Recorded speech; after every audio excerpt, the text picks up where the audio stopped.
फागुन 21 मा हुन लागेको यो पटकको चुनाव अलि अनौठो छ, किनकि पहिले चुनाव सकिएपछि मात्र प्रधानमन्त्री को बन्ने भन्ने चर्चा सुरु हुन्थ्यो। तर यो पटक चुनाव हुनुभन्दा 2 महिना अगाडिदेखि नै दलहरूले आफ्ना उम्मेद्वार घोषणा गरेका छन्। यो पटक 5 जना मुख्य खेलाडी रहेका छन्। तीमध्ये बालेन्द्र शाह, केपी शर्मा ओली, गगन थापा र हर्क लगायत प्रचण्ड छन्। राष्ट्रिय स्वतन्त्र पार्टीले बालेन्द्र शाहलाई आफ्नो प्रधानमन्त्रीको उम्मेद्वार बनाएको छ।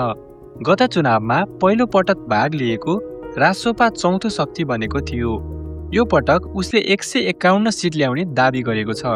पहिले जेनजी पुस्तामा रासोपा त्यति लोकप्रिय थिएन, तर बालेन पार्टीमा प्रवेश गरेपछि युवाहरूमा रासोपाप्रति आकर्षण बढेको छ।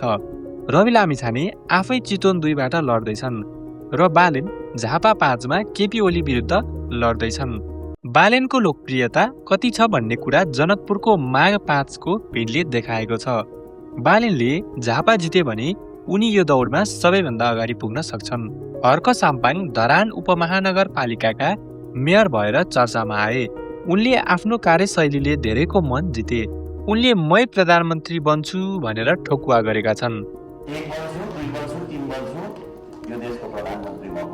उनको पार्टी पूर्वी नेपालमा अलि बढी लोकप्रिय छ। जनजाति समुदायमा उनले राम्रो लहर ल्याएका छन्, तर उनको धरातल अझै कमजोर छ। उनी दौडमा छन्, तर अगाडि बढ्न गाह्रो देखिन्छ। नेपाली काङ्ग्रेसमा लामो समयदेखि युवा नेतृत्वको कुरा हुँदै आएको थियो। गगन थापा त्यही युवा पुस्ताको अनुहार हुन्। उनले पार्टीभित्र पटक पटक भन्दै आएका थिए कि प्रधानमन्त्रीको उम्मेद्वार तोकेर चुनावमा जानुपर्छ, तर पार्टी सभापति शेरबहादुर देउवाले उनको कुरा सुनेनन्। उल्टै गगन र उनका साथीहरूलाई निलम्बन गरेका थिए। काङ्ग्रेसको एउटा कार्यकर्ता बेलाले गगनलाई पार्टी सभापति चुन्यो र निर्वाचन आयोगले पनि उनैलाई आधिकारिक मान्यता दियो। गगनको बलियो पक्ष के छ भने 46 देखि 60 वर्षका समूहका मतदातामा उनको प्रभाव राम्रो छ। उनीहरू गगनलाई परिपक्व नेताको रूपमा हेर्छन्। केपी शर्मा ओली भने तेस्रो पटक एमालेको अध्यक्ष बनेका छन्।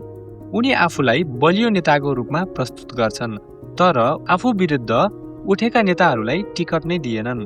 ईश्वर पोखरेल, सुरेन्द्र पाण्डे, गोकुल बास्कोटा लगायत नेताहरू यो पटक चुनावमा नै छैनन्। यसले गर्दा एमाले भित्रै धेरै कार्यकर्ता रुष्ट भएका छन्। अघिल्लो चुनावमा सबैभन्दा बढी समानुपातिक मत ल्याएको एमाले यो पटक कति ल्याउला भन्ने ठूलो प्रश्न छ। ओलीको लागि सबैभन्दा ठूलो चुनौती के हो भने उनकै गृह जिल्ला झापा 5 मा बालेन्द्र शाहले उम्मेदवारी दिएका छन्। ओली सधैँ त्यही क्षेत्रबाट ठूलो मतले जित्दै आएका थिए। अब यो क्षेत्रलाई एउटा जनमत संग्रहको रूपमा हेरिएको छ। बालेनले जिते भने यसले जेनजी आन्दोलनलाई ठूलो बल पुर्याउँछ। ओलीले जिते भने पुरानै शक्ति कायम रहेको सन्देश जान्छ। प्रचण्ड भने यो खेलका सबैभन्दा अनुभवी खेलाडी हुन्। उनलाई संसदीय राजनीतिको अङ्कगणित राम्रोसँग आउँछ।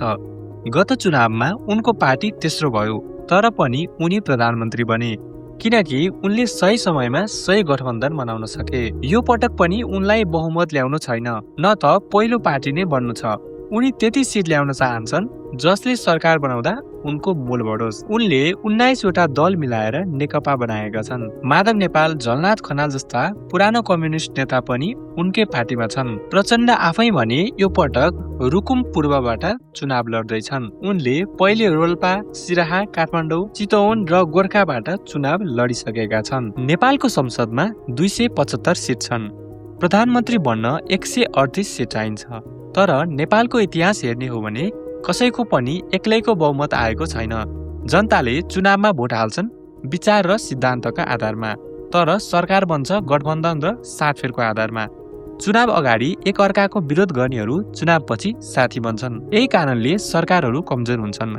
के हामी अब नयाँ प्रणालीको माग गर्ने कि यसरी नै सधैँ चलिरहने?